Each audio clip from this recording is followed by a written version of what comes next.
सचिन म्हणून आगे बढ़ो हम तुम्हारे साथ हैं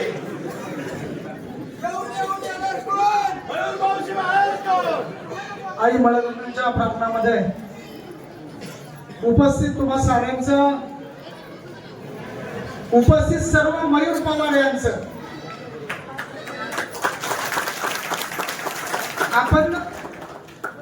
आपण मी सचिन वाळूंज असेल किंवा आपण सगळी मंडळी असेल, आपण आपल्या स्वतःला उमेदवार म्हणून या ठिकाणी आलेले, म्हणून आपण सगळे मयूर पवार आहोत आणि म्हणून आपल्या सगळ्या मयूर पवारांचं या ठिकाणी सहर्ष स्वागत करतो.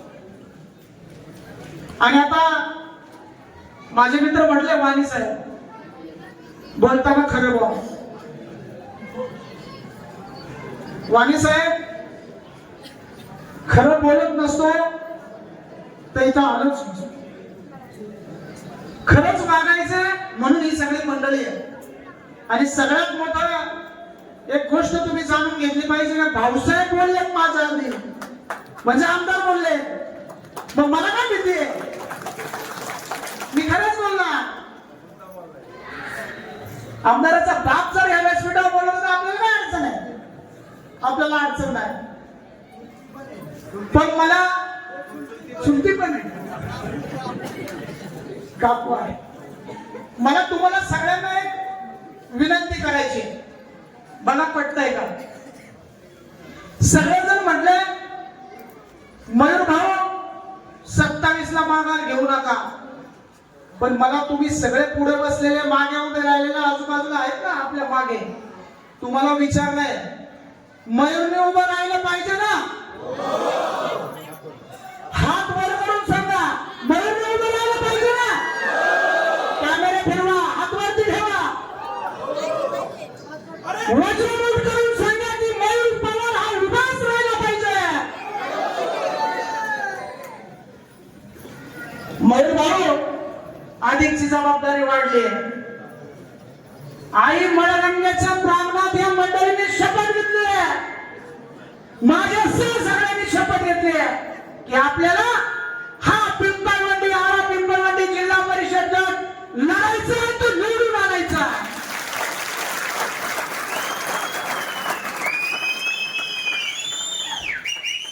आज मला वाणी साहेब तो दिवस आठवतो, याच प्रांगणामधला 2014 ला एक इंजिन आलं, ते एवढं सुसाट पडलं आणि त्याच्या विजयाची ज्यावेळेची मिरवणूक झाली आणि ती विजयाची सभा या प्रांगणात झाली, आशिष गर्दी होती, पाय ठेवायला जागा नव्हता. खरं ना भाऊसाहेब? ही ती परिस्थिती निर्माण 2014च्या इंजिनाची आणि 2024च्या रिक्षाची, आज 2026च्या झेडपीची ही तयारी नाही, ही विजयाची नाती आहे.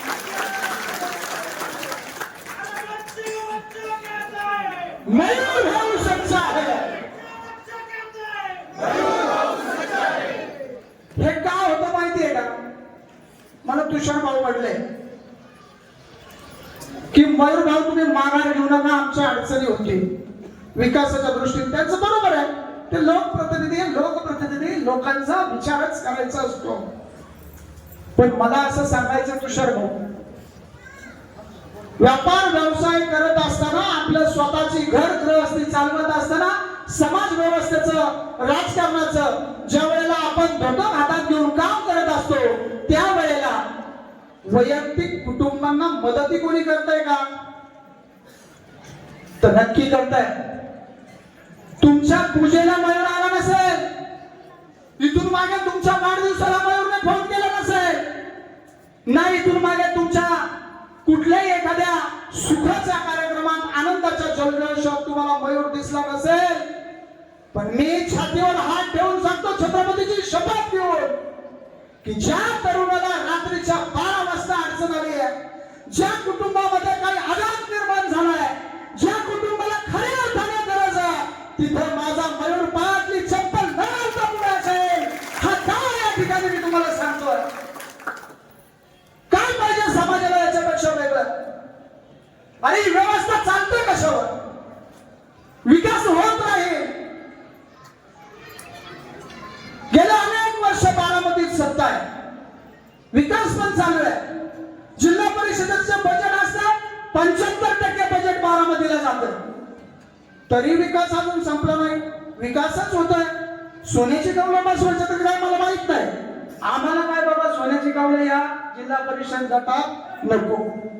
पण आमच्यावर ज्या वेळेला प्रसंग येतो, आमची एखादी माता भगिनी त्या ठिकाणी हॉस्पिटलमध्ये आणते, आमच्या एखाद्या तरुणाला त्या ठिकाणी काहीतरी घटना घडते, अपघात घडतो, त्यावेळेला ज्याची गरज आहे ती गरज मयूर पवार आहे. मग फक्त वाढदिवसाच्या शुभेच्छा दिल्या म्हणजे झालं का? तुम्हाला वाढदिवसाच्या शुभेच्छा नाही दिल्या ना, पण तुम्हाला ज्या वेळेला गरज आहे त्या वेळेला माझा मयूर तुमच्या पुढे उभा आहे, छातीचा कोट करून उभा आहे. असा अनुभव माझ्या सगळ्यांना या ठिकाणी.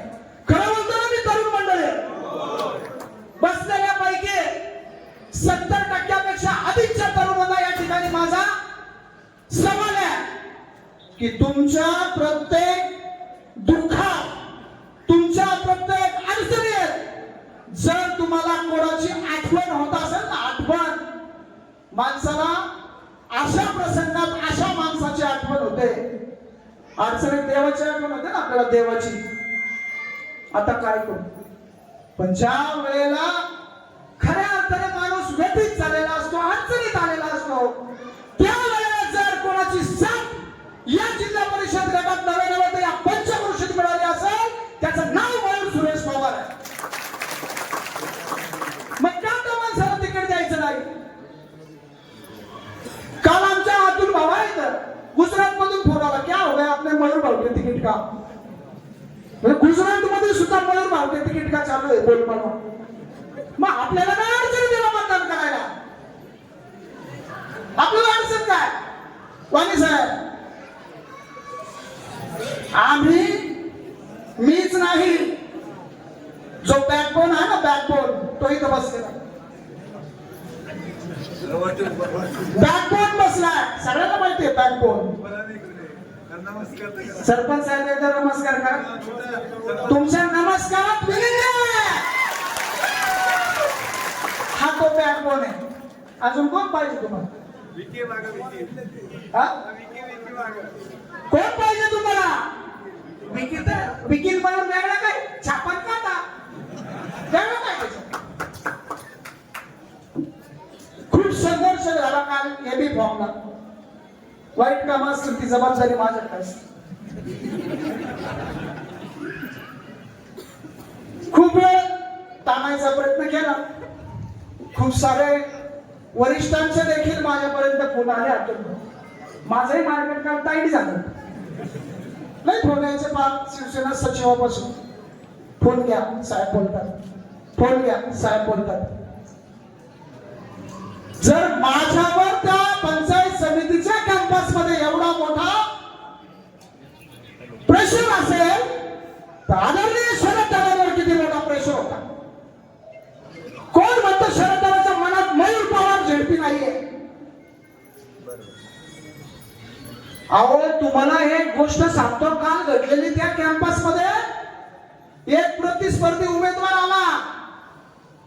काय म्हणला वाणी साहेब माहितीये का? हात जोडितो, पुढच्या काही गोष्टी ऍडजस्टमेंट करू.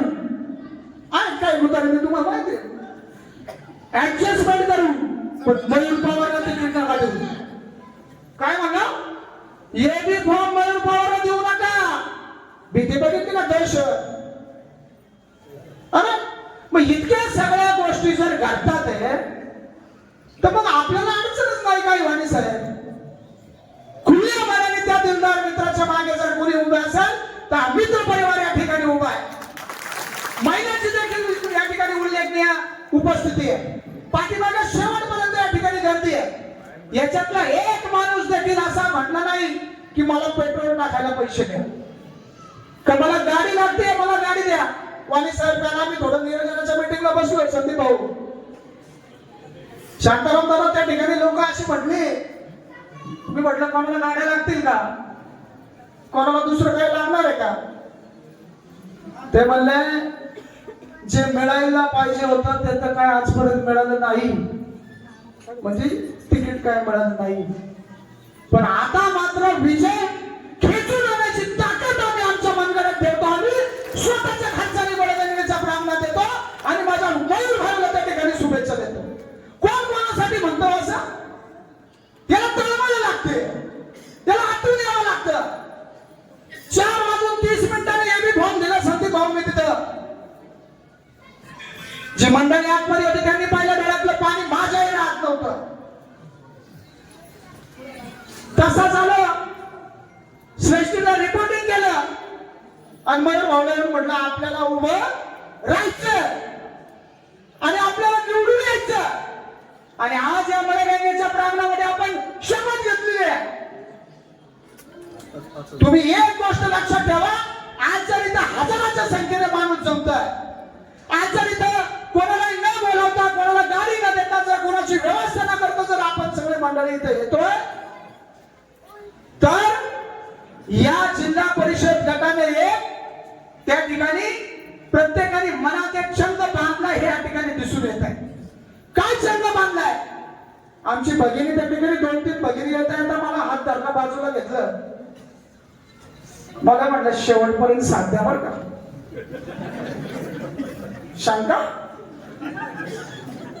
शंका घेतो आमच्यावर. अरे आमची साथ म्हणून 2 टर्म आमदारकी काढली आहे आणि आता जिल्हा परिषद सुद्धा आमच्यासाठी आम्ही करणार आहे. शाश्वत सांगतो मी माझ्या गावातले एक गोष्ट म्हणाले. म्हणून बघा काय असतो, एखादी लक्ष्मी घरात आली का आपण तिचा पाय गुण म्हणतो. चायला लक्ष्मी आली, पाय गुण आणि या घर जरा बर. मी माझ्या गावाचं उदाहरण देतो. गणाभाऊ पुढे. आम्ही दोघं एकमेकाच्या विरोधात लढलोय, पण एक का झालं माहिती ना, मयूर भाऊला. मग जो माणूस गावातली 2 वेगवेगळी मतं 2 वेगवेगळे गट एकत्र करू शकतो, तर तो या जिल्हा परिषद गटाला न्याय का नाही देणार? तो 100% या जिल्हा परिषद गटाला न्याय देणार आहे. मग जर राजकारण वेगळं काय असतं, समाजकारण वेगळं काय असतं? जो माणूस सगळ्यांना एकत्र ठेवू शकतो. भाऊसाहेब म्हणले का 1 वर्षाची टर्म दिली, या पट्ट्याने 5 वर्ष आलेला अशी 1 वर्षातच कामगिरी दाखवली. काम आहे ना हे, काम आहे ना हे, काम बोलतोय ना, मग काय अडचण? जो प्रत्येकाच्या सुखदुःखात आहे, ज्याला विकास कामाची जाण आहे, आणि सगळ्यात महत्वाचं काय माहिती का, महत्वाचा मुद्दा, हे राजकारण अनेक लोकांना भिकारी करून सोडलेले. या राजकारणात कुटुंबाच्या कुटुंब कर्जबाजारी झाले. पण ती कोणती?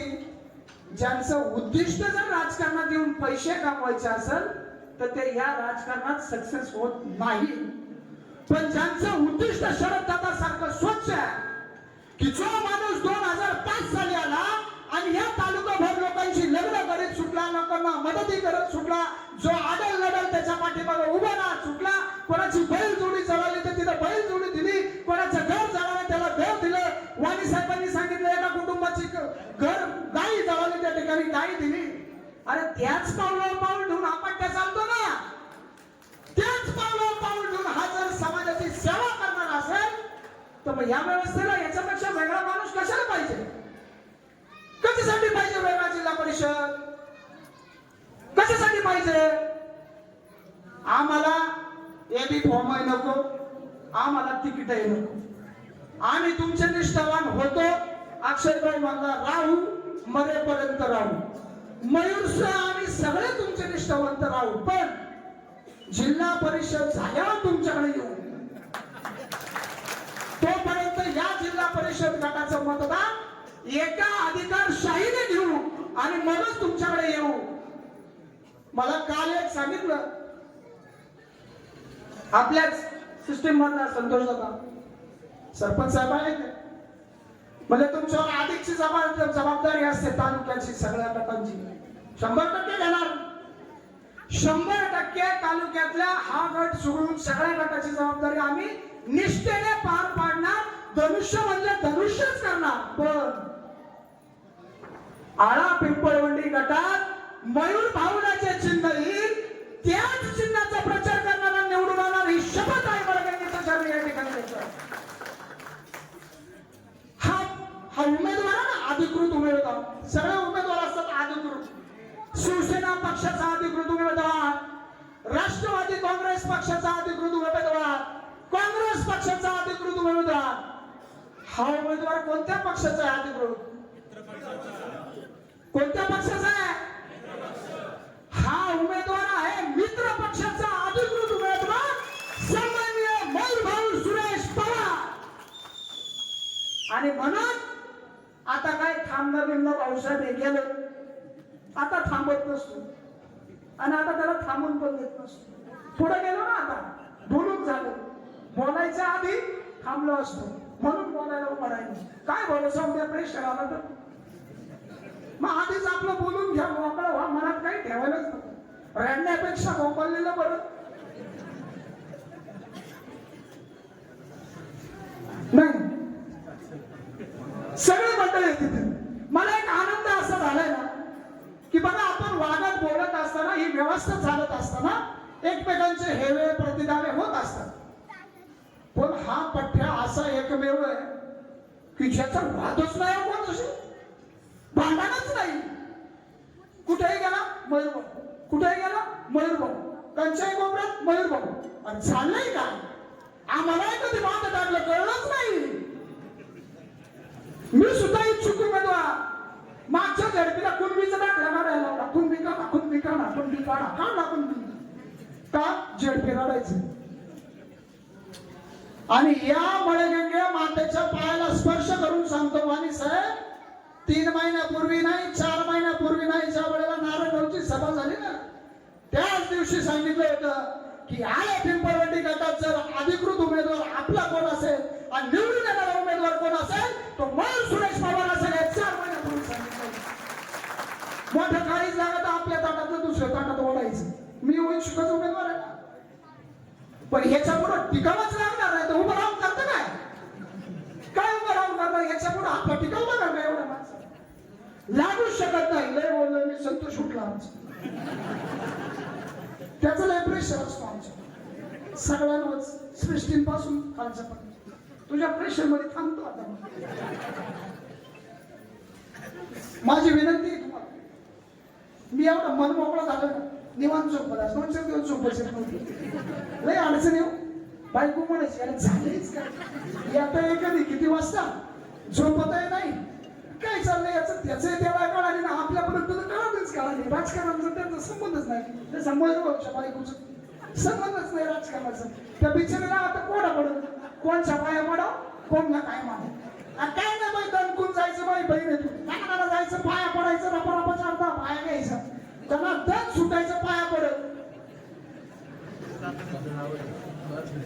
आणि हे बघा समीकरण कसं जुळलंय संतोष भाऊ, बघू दे 2 मिनिटं द्या मला. समीकरण कसं जुळलंय? हा जावाई पिंपरी पेटाच, पण आता त्या पिंपरी नाही समजा तुम्हाला कोडा पडलाय. अमोल भाऊ तुम्हाला कोडा पडलाय ना, जावायला कसं सोडतंय? वा बघा, राष्ट्रवादीचं काम करावं बाजूचं आमचं, पण कोण साठी आलाय? मयूरभाऊ पक्ष गेला आणि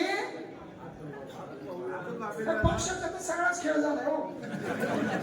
पक्षाचा खेळच झाला, माणसावरच गणित चाललं. जसं शरदराव गणित चाललं ना, 75 वर्षांनी रिक्षा पळाली, 75 वर्षांनी अपक्ष लोक म्हणते, त्यावेळेला आम्ही पाय पडायचं.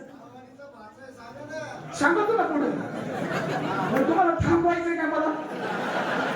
मग थांबा ना जरा. कसं झालं सांगतो, काय झालं? कुठं होतो मी गेलो असं होते. 75 वर्ष सासरवाडीत होतो. गडबड होती, भारावून गेलो त्यापेक्षा जास्त. अहो हा छत्रपतींचा मावळा आहे, प्लॅनिंगनी लग्न केलं. उद्या जिल्हा परिषद लागले, ते गाव घेता येईल, हे गाव घेता येईल, मोठी गाव जवळ झाले का चालला. बरं आरक्षण आहे, आरक्षण नाही, त्या जिल्हा परिषदेची रचना आहे तशीच करून घेतली पाठी. बरोबर ना? ते पिंपरी जोडले, ती उमरजही जोडले, 2-2 जवळ घेतली. काळवाडी तर आहेच रे, पिंपळवंडीचा भाग काळवाडी. मामा सारी वामना तिकडून फोन करतात, पावसाळ्या वामनांपासून सगळी काही करा बरं का, पण मयूरभाऊ शिवाय तिकीट नका. अहो लिहिलं ना, युनिफॉर्म द्या, लिहिला भाऊसाहेब सगळं सांगतो बरोबर रेकॉर्डिंग लाईव्ह चालू काय व्हायचं ते होईल. आपल्याला मिळणार नाही तसं मी ते एबी फोक व्हायचं नाही. अहो लय लोकांचा रोष काय होतं आपल्याला जोपर्यंत वरून सांगत नाही ना तोपर्यंत तो कागद देता येत नाही. आता ते ज्याला जे उमेदवार आहे ना ते चारला म्हणतो काय झालं काय झालं आणि आलं का भाऊ आपण पुढं पुढं पळायचं ते मागं मागं पळायचं. बरं ते पण डोक्यात असे असेल थांबतोय पाहतोच हे बी फोनला 4-4 तास लावले काय तुझ्याकडे पाहतोच पण बाबा आता माझ्या काय आता ते हातात त्यांचं ना. बरं त्याच्यावर बसले तर त्याच्यामुळे अडचणी मग ह्या अडचणी होत्या. तेव्हा आता माझी तुम्हाला विनंती अशी आहे बघा थांबू काय थांबू म्हणजे आता थांबणार विनंती करतो आवडीतो लई झाली. माझी तुम्हाला सगळ्या महिला भगिनींना तरुण बांधवांना ज्येष्ठांना विनंती अशासाठी करतोय बघा आपण जर आपल्याला 5 वर्ष ह्या आपल्या पोराची मदत ह्या आपल्या भावाची मदत ह्या आपल्या मुलाची मदत जर पाहिजे असेल या जिल्हा परिषद गटातल्या प्रत्येक कुटुंबाला त्या ठिकाणी व्यवसायाच्या माध्यमातून मार्गदर्शन पाहिजे असेल आपल्या मुलाबाळांना व्यवसायाचं शिक्षण व्यवसायासाठी साथ जर पाहिजे असेल या परिसराचा विकास प्रामाणिकपणे जर करायचा असेल तर आपण आपलं इथून पुढचे 8-10 दिवस 5 तारखेला मतदान आहे. आजची तारीख किती तारीख आजची 22 तारीख हे 8 दिवस आणि ते 5 दिवस एवढेच दिवस द्यायचं. त्याच्यासाठी काय करायचं आपण आपल्या महिलांचा ग्रुप करायचा पुरुषांनी पुरुषांचा ग्रुप करा तरुणांनी तरुणांचा ग्रुप करा. काल तिकडे थोडक्यात सांगितलं बघा मी किती आत्मविश्वासाने सांगतो. आमच्या शांताराम दादा समोर बसून लय वाटून बाहेर वाटलं शांताराम दादा आणि तिकडे मंडळी बाहेर आलं. बघा वडगावांचं जे मतदान आहे ना वडगावांचं त्या वडगावांच्या सरपंच साक्षीने तुमच्या सांगतोय जबाबदारी जरा भाऊ समीर भाऊ वडगावांच्या होणाऱ्या मतदानामध्ये 80% मतदान मयूर भाऊला एवढं शाश्वत सांगतो. त्याच्या पुढे वडगाव गावची सगळी जबाबदारी आमच्या चौघांची. तुम्ही ना खर्च पाहायचा तुम्ही ना आमच्याकडे गाड्या द्यायच्या तुम्ही काहीच करायचं नाही मयूर भाऊ. वडगावांची सगळी जबाबदारी आमच्या चौघांची 5 जणांची कैलास शेठ सरपंच मी गणा भाऊ समीर भाऊ पप्पू इथापे 5-6 जण आमची जबाबदारी. आणि वर मयूर भाऊ तुमच्या निवडणुकीत तुम्हाला आता खर्च आहे. आमचे नेता देवकर आहे तिथे आमचे मार्गदर्शक मोरक भाऊ आहेत सगळ्यांच्या वतीने शब्द देतो नावराव धरायचे. तुम्हाला या निवडणुकीसाठी रुपये 2 लाख आम्ही स्वतः आमच्या खिशातले तुम्हाला देणार आहोत. निवडणूक आहे पैसे लागतात गाडी डिझेल लागतं. बघा आमच्या गावची सगळी जबाबदारी बूथ पासून माणसं आणण्यापर्यंत आमची वर 2 लाख रुपये भाऊ तुला देतो. आजच्या या विजयी महासंकल्प मेळाव्याच्या निमित्ताने तुला शुभेच्छा देतो. आणि पुन्हा एकदा आपल्याला विनंती करतो की आपण ग्रुप बनवा गाडी घ्या बाहेर पडा लोकांच्या पाया पडा मयूर निवडून आणा एवढं सांगतो आणि थांबतो. जय हिंद जय महाराष्ट्र. धन्यवाद.